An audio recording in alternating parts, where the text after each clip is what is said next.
নমস্কার বন্ধুরা, আমি মধুমিতা মধুস কিচেন থেকে তোমাদের একটা রান্না করে দেখাচ্ছি। রান্নাটার নাম হলো ডিম ভাপা।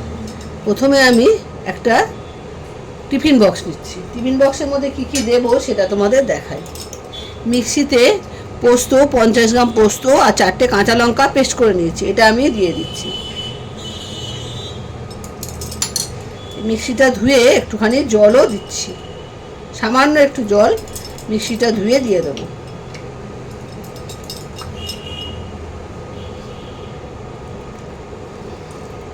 সামান্য একটু জল দিলাম। এবারে এর মধ্যে কি দেব সেটা দেখাই। 50 গ্রাম টক দই,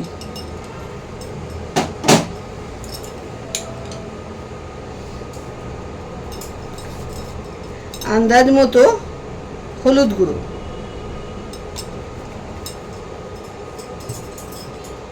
যেহেতু এতে আমি কাঁচা লঙ্কা দিয়েছি সেজন্য ঝাল লঙ্কার গুঁড়োটা দেবো না।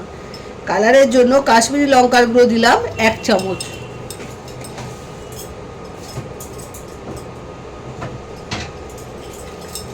আর দেব স্বাদ মতো নুন, আন্দাজ মতো নুন দেবে।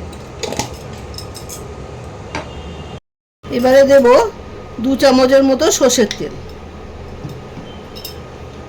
এবার এগুলোকে ভালো করে মিশিয়ে নিতে হবে। টক দই, পোস্ত বাটা, হলুদ আর লঙ্কার গুঁড়ো আর তেল আর নুনটাও দিয়ে দিয়েছি।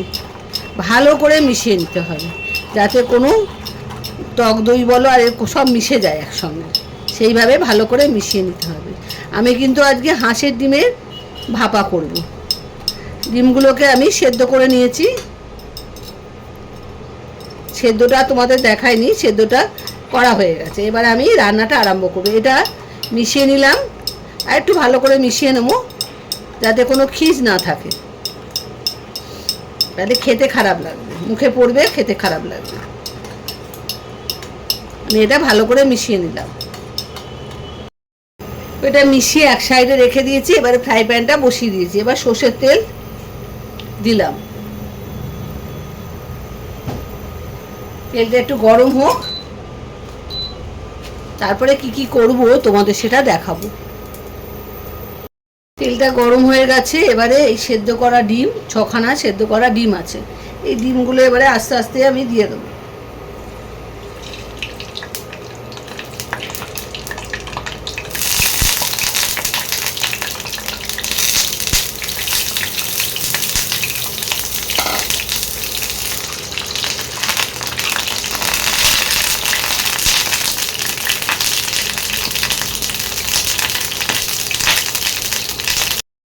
এই ডিমের মধ্যে আগে তো হলুদ দিয়েছিলাম, সামান্য হলুদ দিলাম,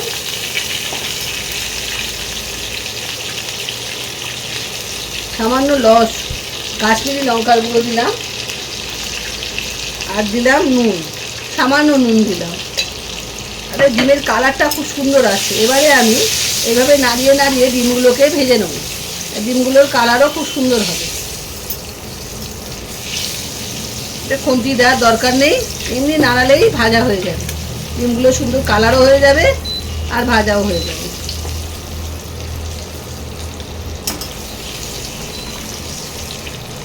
ডিমগুলো একটু ভেজে নিয়ে তারপরে আবার পরের স্টেপটা করব।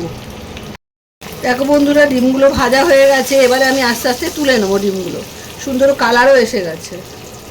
এবারে আমি ডিমগুলোকে আস্তে আস্তে তুলে নিচ্ছি।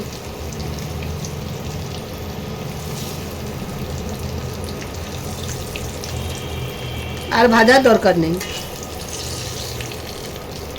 এবারে এই তেলের মধ্যে পেঁয়াজ কুচিয়ে দিয়ে দিলাম। 2টো বড় পেঁয়াজ কুচিয়ে দিয়েছি। ডিমের আন্দাজ বুঝে পেঁয়াজটা দেবে। এবার পেঁয়াজটাকে একটু ভালো করে ভাজতে হবে।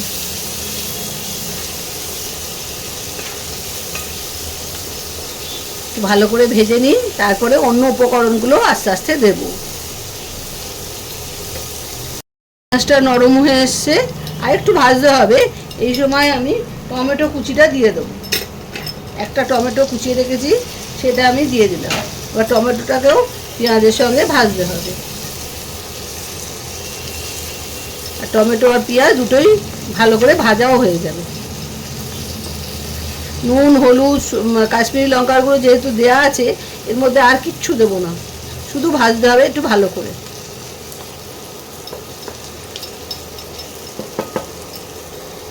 দেখো পেঁয়াজ আর টমেটোটা পুরো মিশে গেছে। এবারে আমি কি করব সেটা তোমাদের দেখাচ্ছি। এবারে আমি ইন্ডাকশানটা বন্ধ করে দেবো।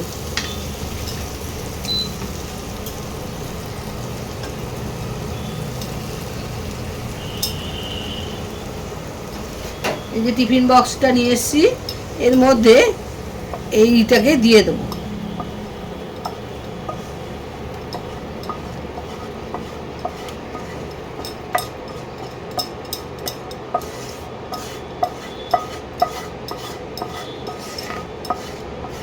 পেঁয়াজ আর টমেটোটাকে দিয়ে দিলাম, দিয়ে ভালো করে মিশিয়ে নিতে হবে। ভালো করে মিশিয়ে নিলাম। এবারে আমি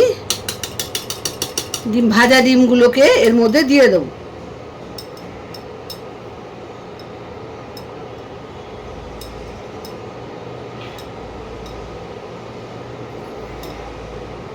ভাজা ডিমগুলো দিয়ে দিলাম,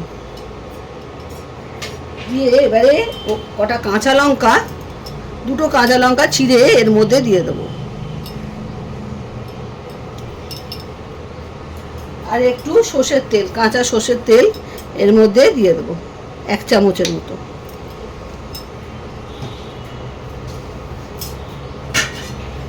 এটা হয়ে গেলে এবার এটা ঢাকা দিয়ে দিলাম।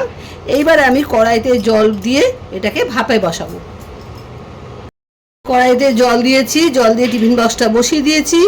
এবারে ইন্ডাকশানটা চালু করে দেবো। চালু করে এটাকে ঢাকা দিয়ে দেবো, যাতে ভাপে এটা ঠিক 10 থেকে 15 মিনিট রাখলেই এটা রেডি হয়ে যাবে। 15 মিনিট বাদে তোমাদের আমি খুলে দেখাবো কেমন তৈরি হলো। এটা 15 মিনিট ভাপে থাক। বন্ধুরা 10 মিনিট হয়ে গেছে, আমি গ্যাস অফ করে দিয়েছি, ইন্ডাকশান অফ করে দিয়েছি, দিয়ে কৌটোটা নামিয়ে এনেছি। এবার খুলে তোমাদের দেখাচ্ছি কীরকম হলো। এই দেখো, এই যে ডিম ভাপা রেডি। ভাত দিয়ে খুবই খেতে সুন্দর লাগে, সাদা ভাত দিয়ে তো দারুণ লাগে। এবার তোমাদের যেরকম মর্জি সেই মতো খাবে, খুব ভালো লাগে খেতে, সব কিছু দিয়েই ভালো লাগে, পোলাও টোলাও দিয়েও খুব ভালো লাগে। তোমরা একবার করে খেও, পুরো ভিডিওটা দেখে নিও। দেখে খুব সোজা রান্না, কিন্তু খাটনিও কম। একটু মশলা করে নিতে হবে, শুধু পোস্ত, আর তো কিছু নেই। পোস্ত আর কাঁচা লঙ্কা বাড়লেই ব্যাস, ডিম ভাপা রেডি। একটা রান্নাতেই ভাত খাওয়া হয়ে যায়, এত সুন্দর খেতে হয়। তোমরা পুরো ভিডিওটা দেখো, রান্নাটা করে খেও, আর কেমন লাগছে তোমাদের খেয়ে সেটা অতি অবশ্যই জানিও, কেমন রান্নাটা খেলে তোমরা। আর বন্ধুদের মধ্যে শেয়ার করো। আজ তাহলে আসি, বাই বাই।